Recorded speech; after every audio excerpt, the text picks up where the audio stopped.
Southeast Asia, ESG reporting rules outpace assurance capacity. Southeast Asia's ESG reporting rules are expanding faster than assurance capacity. The regulatory architecture for sustainability disclosure across Southeast Asia has been built at speed. The assurance infrastructure needed to make that disclosure credible has not kept pace. For investors and multinationals sourcing from the region, that gap is the story. In the span of 3 years, Southeast Asia has gone from a region where sustainability reporting was largely voluntary to one where disclosure requirements, phased or encouraged, are now active or imminent across its largest economies. Singapore's exchange regulation, SGX Reg CO, mandated climate disclosures aligned with International Financial Reporting Standards, IFRS S1 and S2, for all listed issuers from financial year 2025, with Scope 1 and 2 emissions reporting required, and Scope 3 following from financial year 2026.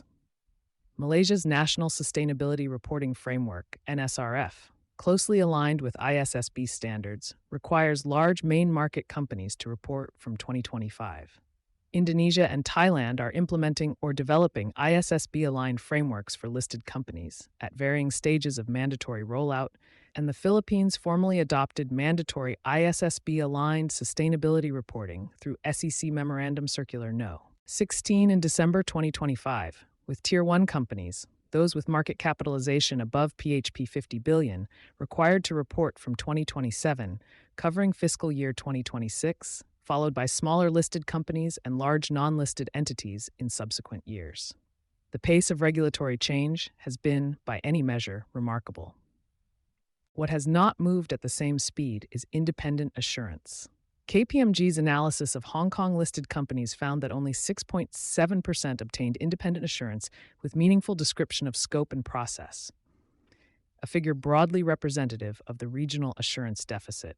In August 2025, the Accounting and Corporate Regulatory Authority, RA, and SGX Redco extended the external limited assurance deadline from the originally proposed FY27 to FY 2029 for all listed companies, citing varying levels of resources and readiness across the market.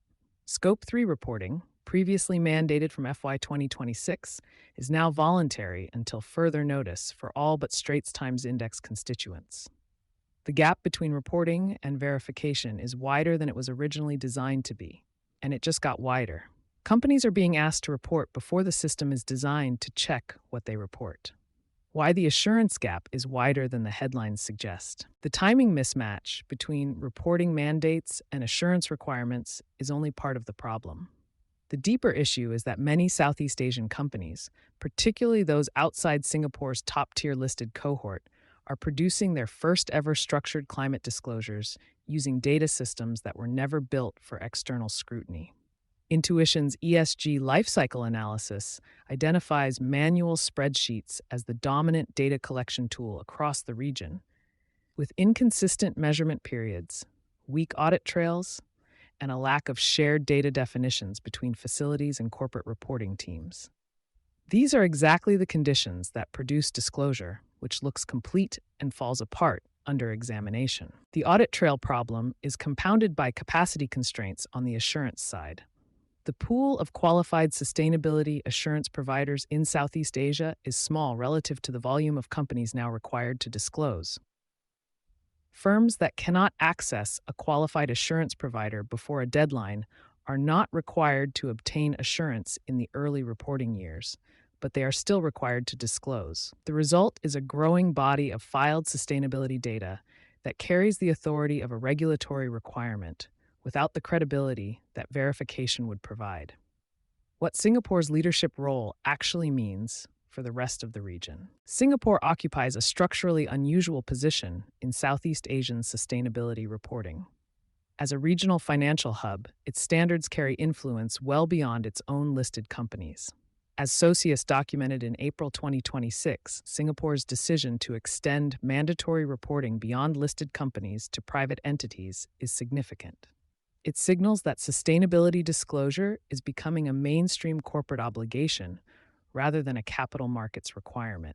Banks, insurers, and major supply chains operating out of Singapore are now requesting ESG data from partners and suppliers across the region.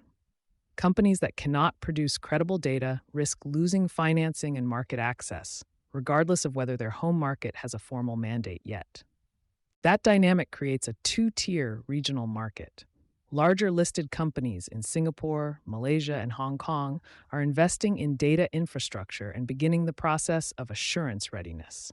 A much larger population of mid-sized regional suppliers, manufacturers, and service providers who feed into those companies' Scope 3 reporting are producing estimates, not measurements. The quality of the upstream data is what limits the credibility of the downstream disclosure, and no reporting mandate addresses that problem directly.